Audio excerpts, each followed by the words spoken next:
दो बहनों का भाग्य। गांव का नाम था सूरजपुर, जहां हर घर में खुशियां ही खुशियां थी। लेकिन एक घर ऐसा भी था जहां किस्मत ने जन्म लेते ही दो बहनों को अलग रास्तों पर धकेल दिया। एक बहन का नाम राधा और छोटी बहन का नाम मीरा था। दोनों एक ही माँ की कोख से पैदा हुई थी, लेकिन दुनिया ने उनके साथ बराबरी नहीं की। जब राधा पैदा हुई तो पूरे घर में खुशियां मनाई गई, लेकिन जब मीरा पैदा हुई तो घर में सन्नाटा छा गया, क्योंकि एक पंडित ने कहा था, ये दूसरी लड़की तुम्हारी घर में अशुभ है, ये मनहूस है। बस उसी दिन से मीरा के साथ व्यवहार बदल गया। राधा को मिलता प्यार और मीरा को मिलता तिरस्कार। राधा को अच्छे कपड़े, स्कूल के जाते हुए खिलौने, मीरा को फटे कपड़े और काम और डांट। राधा को मिलते अच्छे अच्छे कपड़े, खिलौने, खाना, सब कुछ, लेकिन मीरा को बस काम और काम। मीरा छोटी उम्र से ही घर पर सारा काम करने लगी थी। राधा उसे हमेशा ताने मारती, तू तो हमेशा घर पर बोझ है। लेकिन मीरा चुपचाप रहती। उसकी आंखों में आंसू होते, पर दिल में उम्मीद थी। एक दिन उसकी माँ बीमार पड़ गई और इलाज के लिए पैसे नहीं थे। राधा ने कुछ नहीं किया, लेकिन मीरा ने घर घर जाकर पैसे मांगकर अपनी माँ का इलाज कराया और अपनी माँ को पैसे दे दिए।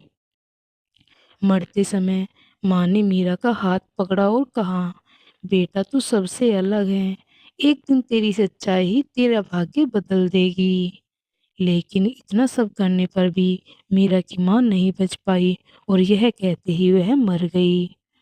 माँ के जाने के बाद राधा और उसके पिता और उसकी कठोर बहन, एक दिन राधा ने मीरा पर चोरी का इल्जाम लगा दिया।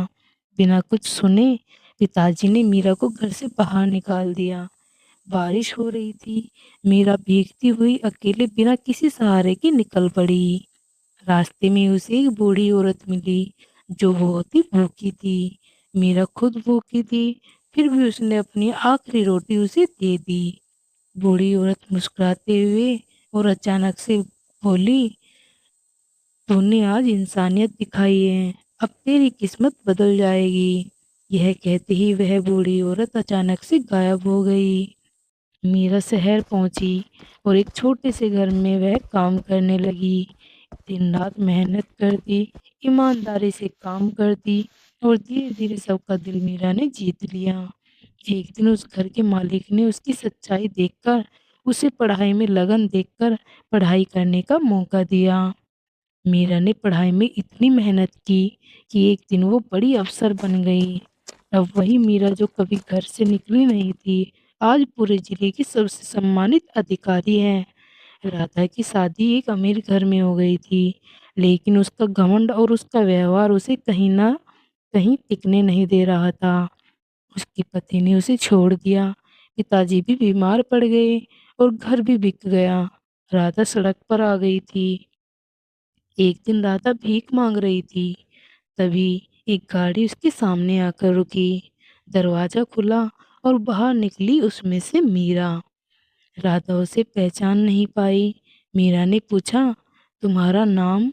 राधा रोते हुए बोली, मैं वही हूँ जिसने अपनी बहन को घर से निकाला था। मीरा की आंखों में आंसू आ गए। राधा रोकर बोली, मुझे माफ कर दो मीरा, मैंने तेरे साथ बहुत गलत किया है। कुछ पल के लिए सन्नाटा छा गया। मीरा ने राधा को गले लगा लिया और कहा, भगवान ने मुझे सब कुछ दिया है, लेकिन मेरी बहन नहीं थी, आज वो भी मुझे मिल गई। तभी से राधा सुधर गई और मीरा और राधा दोनों बहनें एक साथ हंसी खुशी से रहने लगी। किस्मत जन्म से नहीं कर्म से बनती है। जिसे तुम कमजोर समझते हो वह एक दिन सबसे बड़ी ताकत बनकर सामने आता है। इंसानियत कभी बेकार नहीं जाती।